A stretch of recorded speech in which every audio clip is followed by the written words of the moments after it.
Salut tout le monde! Aujourd'hui, on aborde un sujet, disons-le, vraiment délicat, mais qui est aussi rempli d'une promesse de réconfort. On va parler du divorce, mais sous l'angle de la perspective biblique. L'idée, c'est de voir comment, même au milieu de la douleur, il y a des paroles d'espoir qui peuvent vraiment nous aider. Alors la grosse question qui revient tout le temps, c'est celle-là.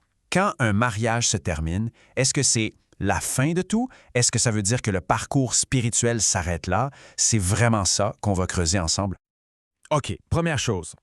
Il faut commencer par le commencement, la douleur du divorce. C'est super important de reconnaître à quel point ça peut être difficile. Et c'est une réalité que les textes bibliques, croyez-le ou non, n'ignorent pas du tout. Dans la Bible, le mariage, c'est un peu comme l'idéal, le plan A, une union vraiment sacrée. Le divorce, du coup, c'est vu comme une sorte de fracture dans ce plan-là. Mais, et ça c'est le point le plus important, la Bible, ce n'est pas juste un livre d'idéaux. C'est un livre qui parle de la vraie vie, avec toutes ses imperfections, ses complexités puis ses peines. Et face à cette fameuse fracture, la culpabilité, wow, ça peut être tellement lourd à porter, vraiment écrasant.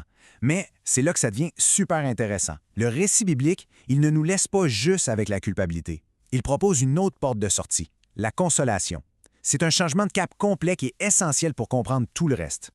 Alors, comment Dieu réagit à toute cette douleur? C'est la grande question. Et la réponse, ce n'est vraiment pas ce qu'on pourrait penser au premier abord. Ce n'est pas la condamnation, mais la compassion. Ce passage des Corinthiens, c'est vraiment le cœur du message. Il nous présente un Dieu qui, dans son essence même, est un consolateur.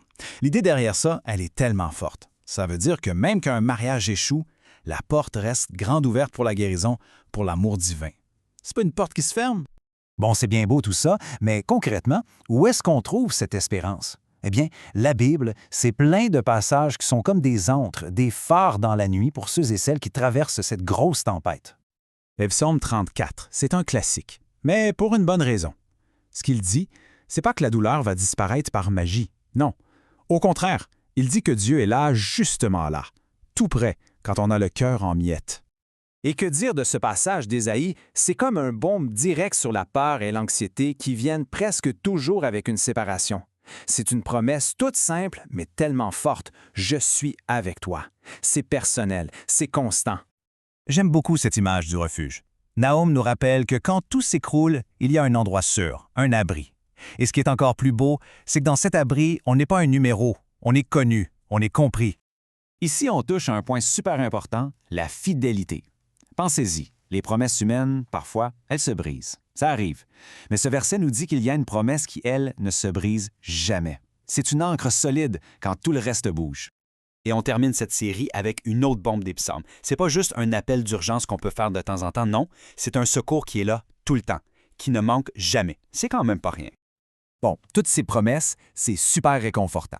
Mais attention, faut être honnête, c'est un sujet complexe. Et si on l'aborde sans nuance, on risque de mal interpréter certaines choses. Puis ça peut faire encore plus de mal. Et c'est vraiment pas le but. Alors, pour y voir clair, gardons 3 points en tête. Premièrement, la culpabilité. Il faut vraiment essayer de l'éviter. Le divorce, dans cette optique, c'est pas une sentence finale. C'est une épreuve, oui, mais c'est aussi une porte ouverte sur la restauration. Dieu n'abandonne pas le navire si on veut. Deuxièmement, l'interprétation. C'est vrai, il y a des passages, on pense à Matthieu par exemple, qui sonnent très durs. La clé, c'est de ne pas les lire tout seul dans leur coin. Il faut les replacer dans le grand message de la Bible, qui est un message de grâce et de miséricorde. Un seul verset ne fait pas toute l'histoire.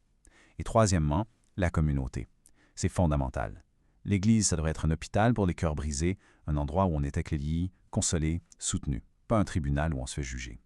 Et tout ça, ça nous amène à la dernière étape de notre réflexion.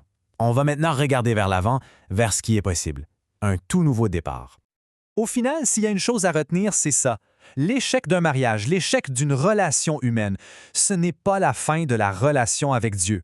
Sa fidélité, sa proximité, elle ne change pas.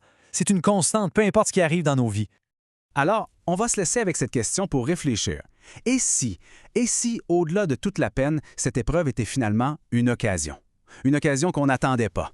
L'occasion de redécouvrir l'espérance, de trouver la consolation et peut-être de reconstruire sa vie différemment. C'est pas une invitation à oublier le passé, mais plutôt à regarder vers l'avenir avec une lumière nouvelle.